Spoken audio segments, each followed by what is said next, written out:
Je m'appelle Thibaut Audouin, je suis installé en Mayenne depuis 5 ans.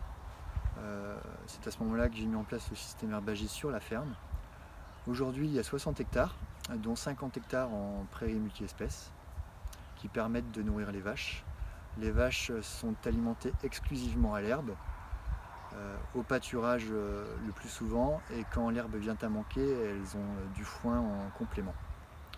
Et les 10 hectares restants sont cultivés en culture de vente, donc ce sont des mélanges céréaliers ou du blé. Voilà, ces cultures sont vendues et je garde la paille pour l'hiver pour les vaches.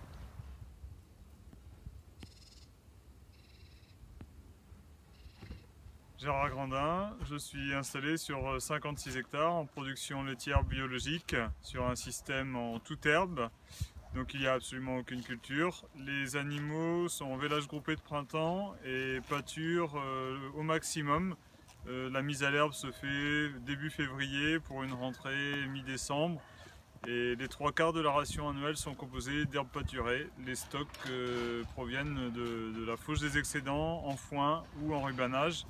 L'objectif de ce système est de réduire le temps de travail au maximum et d'améliorer l'efficacité économique.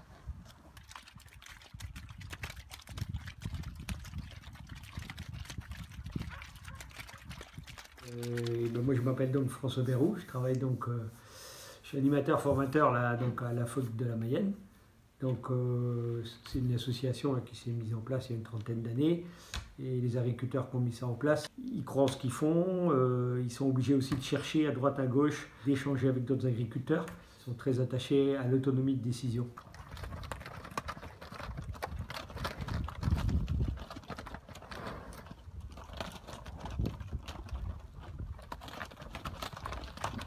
Je suis en monotraite depuis 3 ans, les vaches sont traitées donc une seule fois par jour.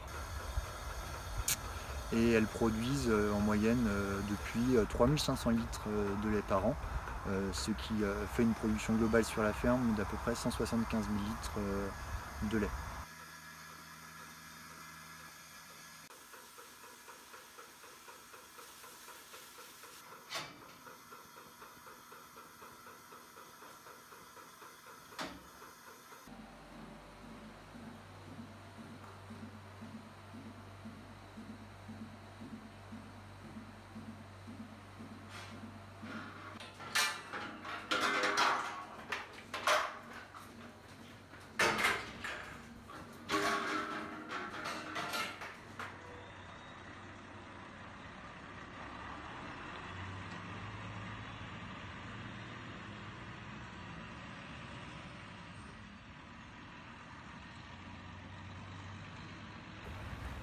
Pourquoi un système herbager?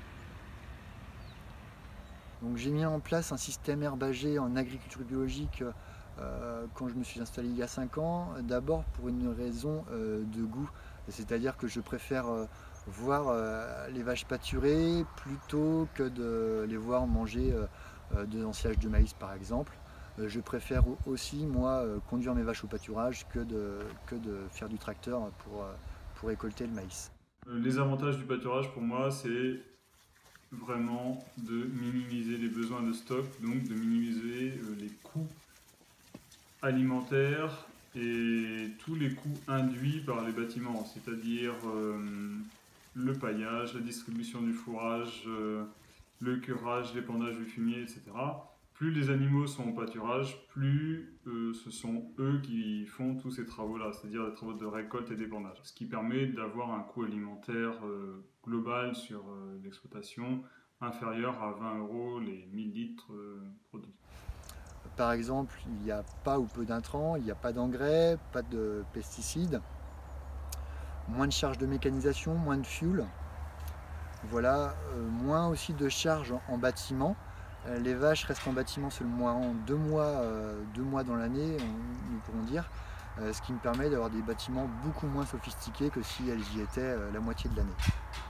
Donc pour la gestion de l'herbe, eh bien tout le parcellaire est découpé en petits paddocks. Les vaches laitières ont 42 paddocks sur 37 hectares, donc à peu près 80-90 arts, et changent de paddock chaque jour. Il y a en place sur la ferme ce qu'on appelle un pâturage tournant. Donc un pâturage tournant, c'est quoi? c'est qu'on a divisé la surface en herbe, donc les 50 hectares, on les a divisés en à peu près 50 paddocks de 1 hectare environ. Et le troupeau de vaches tourne sur chaque paddock, l'un après l'autre, en y restant, selon la saison, entre 2 et 4 jours.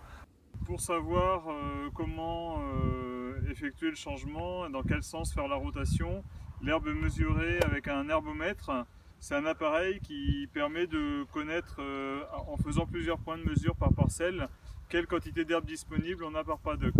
Donc chaque jour, on met les animaux dans un nouveau paddock qui contient exactement la quantité d'herbe qu'ils vont avoir besoin pour la journée, pour 24 heures. L'avantage de ce système pâturant, c'est que ça permet à l'herbe de repousser entre chaque pâturage et on optimise ainsi la productivité de l'herbe. Ça nous permet de produire entre 6 et 8 tonnes de matière sèche d'herbe par hectare selon les années.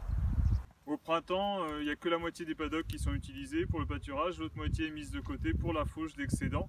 Et puis l'été, tous les paddocks qui ont été fauchés sont réintégrés dans le circuit de pâturage parce que l'été, la pousse est au ralenti.